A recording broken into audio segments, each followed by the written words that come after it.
India Pakistan മേൽ നടത്തിയ വിജയത്തിൻ്റെ ഒരു ഓർമ്മ ദിനമായിരുന്നു, ഒരു ആഘോഷ ദിനമായിരുന്നു കഴിഞ്ഞ ദിവസം. അതായത് 1971 ഡിസംബർ 16 പാകിസ്ഥാൻ സൈന്യം അതിൻ്റെ ജനറൽ നമ്മുടെ സൈന്യത്തിലെ ജനറലിന് മുന്നിൽ കീഴടങ്ങിയ ദിവസം. അതാണ് വിജയ് ദിവസം എന്ന് നമ്മൾ ആഘോഷിക്കുന്നത്.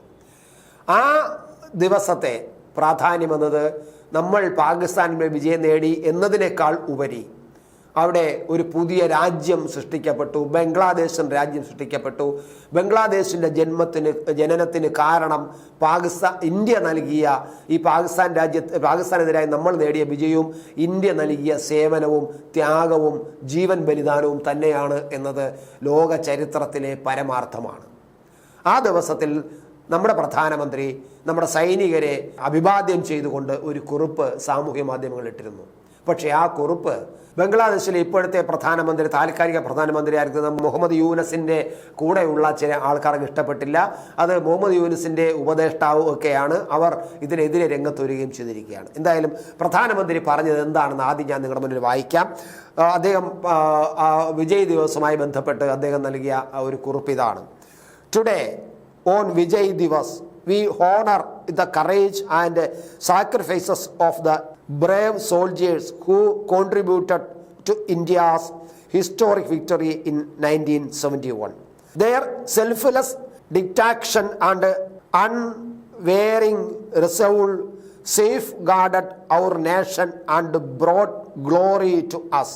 This day is a tribute to their extraordinary courage എന്ന് തുടങ്ങിയാണ് അദ്ദേഹം പറഞ്ഞിരിക്കുന്നത്.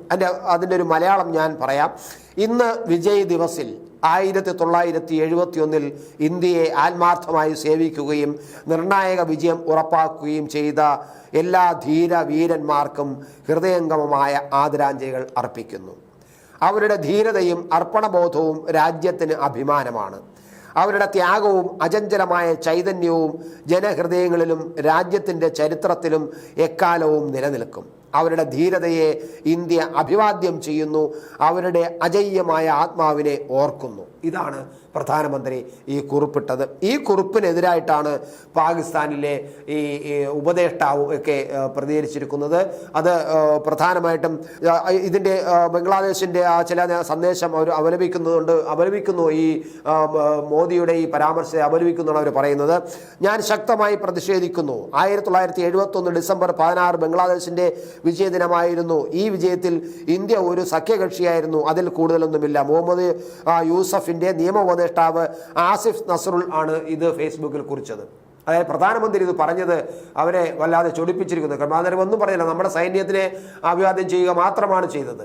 എന്നിട്ട് ഒരു പരാമർശവും ബംഗ്ലാദേശെന്നോ പാകിസ്ഥാനെന്നോ ഒന്നും നമ്മൾ അതിനകത്ത് പറഞ്ഞിട്ടില്ല. നമ്മുടെ വിജയമാണ്, നമ്മളുടെ വിജയത്തിൻ്റെ ഒരു ദിവസമാണ് ഈ 1971 ഡിസംബർ 16 എന്നത് പറഞ്ഞതല്ലാതെ അദ്ദേഹം ഒരു രാജ്യത്തിൻ്റെ പേരെടുത്ത് പരാമർശം നടത്തിയിട്ടില്ല. എന്നിട്ട് പോലും ഇതിനെ ബംഗ്ലാദേശിന് സഹിക്കാൻ വയ്യാത്ത അവസ്ഥ. അതിൻ്റെ ഉപദേഷ്ടാവ് ഈ പുതിയ പ്രധാനമന്ത്രിയായ മുഹമ്മദ് യൂനിസിൻ്റെ ഉപദേഷ്ടാവ് ആസിഫ് നസ്രുള്ളാണ് അത് പറഞ്ഞത്.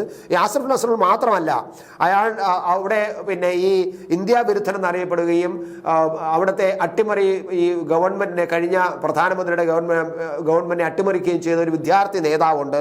ആ നേതാവും ഇത് എതിർത്തുകൊണ്ട് സംസാരിച്ചിട്ടുണ്ട്. ഇത് ബംഗ്ലാദേശിൻ്റെ വിമോചന യുദ്ധമാണ്. പാകിസ്ഥാനിൽ നിന്നും ബംഗ്ലാദേശിൻ്റെ സ്വാതന്ത്ര്യത്തിന് വേണ്ടിയാണ് യുദ്ധം നടന്നത്. എന്നാൽ ഇത് ഇന്ത്യയുടെ യുദ്ധവും നേട്ടവുമാണെന്ന് മോദി അവകാശപ്പെട്ടു. അങ്ങനെ ചെയ്യുന്നതിലൂടെ അവർ ബംഗ്ലാദേശിൻ്റെ അസ്തിത്വത്തെ പൂർണ്ണമായും അവഗണിച്ചു. ഈ സ്വാതന്ത്ര്യം ഞങ്ങളുടെ വിജയമാണെന്ന് ഇന്ത്യ അവകാശപ്പെടുമ്പോൾ ബംഗ്ലാദേശിൻ്റെ സ്വാതന്ത്ര്യത്തിനും പരമാധികാരത്തിനും പ്രാദേശിക അഖണ്ഡതയ്ക്കും വേണ്ടി നേരിട്ടുള്ള ഭീഷണിയായാണ് ഞാൻ ഇതിനെ കാണുന്നത്. ഇതാണ് ഈ ബംഗ്ലാദേശിലെ പ്രധാനമന്ത്രി ഷെയ്ഖ് ഹസീനയുടെ ഭരണത്തിനെതിരെ പ്രതിഷേധിച്ച ഒരു വിമോചന സമരത്തിന് നേതൃത്വം കൊടുത്ത ഒരു വിദ്യാർത്ഥി നേതാവായ ഹസനത്ത് അബ്ദുള്ള ഫേസ്ബുക്കിൽ കുറിക്കുന്നത്. ഇപ്പം ഇതിൽ നിന്ന് ഞാൻ ഇതെന്തിന് രണ്ടും പറഞ്ഞു എന്ന് പറഞ്ഞാൽ, ഞാൻ സ്കൂളിൽ പഠിക്കുന്ന കാലത്താണ് ഈ ബംഗ്ലാദേശ് യുദ്ധം നടക്കുന്നത്. ബംഗ്ലാദേശിൽ നിന്നും ലക്ഷക്കണക്കിന് പേരാണ് നമ്മുടെ രാജ്യത്തേക്ക് അഭയാർത്ഥികളായി വന്ന് ഞങ്ങളെ സംരക്ഷിക്കണേ, ഞങ്ങളെ രക്ഷിക്കണേ എന്ന് പറഞ്ഞ് നമ്മുടെ രാജ്യത്ത് വന്ന് കുടിയേറി പാർത്തതും ടെൻ്റ് അടിച്ച് കിടന്നതും നമുക്ക് സാമ്പത്തികമായിട്ട് വലിയ ബാധ്യതയായപ്പോൾ ഇവരെയെല്ലാം തീറ്റിപ്പോറ്റാൻ നമ്മളെ കൊണ്ട് കഴിയാത്ത അവസ്ഥ വന്നു. എനിക്ക് നല്ല ഓർമ്മയുണ്ട്, ഞാൻ സ്കൂളിൽ പഠിക്കുന്ന കാലമാണ്. അപ്പോൾ നമ്മുടെ സ്കൂളുകളിലെല്ലാം ഈ ബംഗ്ലാദേശ് അനുകൂല സ്റ്റാമ്പുകൾ തന്നു. ഞങ്ങൾ ഓരോ സ്റ്റാമ്പും അന്ന് 10 രൂപ 5 രൂപയെ കൊടുത്ത്, അന്നത്തെ 10 രൂപ 5 രൂപ നല്ല വിലയുള്ളതാണ്. അങ്ങനെ 5 രൂപയെ കൊടുത്താണ് ഞങ്ങൾ സ്റ്റാമ്പ് വാങ്ങി പുറത്ത് സ്കൂളിൽ തന്നെ ഞങ്ങൾ എല്ലാ സ്റ്റാമ്പുകൾ വാങ്ങുന്നു, പുറത്ത് കൊണ്ട് നടന്ന് ഞങ്ങൾ സ്റ്റാമ്പുകൾ വിൽക്കുന്നു. നമ്മുടെ പ്രിയ സഹോദരങ്ങൾ ഇവിടെ വന്ന് സഹായം അഭ്യർത്ഥിച്ച് കിടക്കുന്നു. അവർക്ക് മെഡിസിൻ വേണം, അവർക്ക് ആഹാരം വേണം, അവർക്ക് കിടക്കാൻ സൗകര്യം വേണം. അതുകൊണ്ട് അവരെല്ലാം സഹായിക്കാൻ നമ്മളെ ഗവൺമെൻറ് കൊണ്ട് കഴിയുന്നില്ല, സഹായിക്കണമെന്ന് പറയുന്നത്. ഞങ്ങളെല്ലാം ഈ സ്റ്റാമ്പ് കൊണ്ട് വിറ്റ് നടന്ന് കാശ് സ്കൂളിൽ കൊണ്ട് അടച്ച് ഞങ്ങൾക്ക് ഓർമ്മയുണ്ട്. അപ്പോൾ അത്തരത്തിൽ നമ്മൾ സഹായിച്ച ഒരു രാഷ്ട്രമാണ് ഇന്ത്യ. നമ്മുടെ എത്രയോ പട്ടാളക്കാരാണ് അവിടെ ഈ പാകിസ്ഥാൻ യുദ്ധത്തിൽ ബംഗ്ലാദേശിന് വേണ്ടി പോരാടിയപ്പോൾ നമ്മുടെ ജീവൻ പൊലിഞ്ഞത്. ആ ജീവൻ പൊലിഞ്ഞതിനെ അഭിവാദ്യം ചെയ്യുകയാണ്, അത് രാജ്യത്തിൻ്റെ ശക്തിയാണ് എന്നൊക്കെ പ്രധാനമന്ത്രി പറയുമ്പോൾ ഈ ബംഗ്ലാദേശിലെ ഈ ഇപ്പോഴത്തെ മതരാഷ്ട്രവാദികളായിട്ടുള്ള മതമൗലികവാദികളായിട്ടുള്ള ഈ ഇവിടുത്തെ ഗവൺമെൻറ് നയിക്കുന്നവർക്ക് സഹിക്കാതെ പോകുന്നത് ഇന്ത്യ വിരുദ്ധത അവിടെ തലച്ചോറിൽ അമിതമായിട്ട് ത്രസിച്ചു കയറിയിരിക്കുന്നു എന്ന് തന്നെയാണ് ഇതിൽ നിന്ന് മനസ്സിലാക്കേണ്ടത്.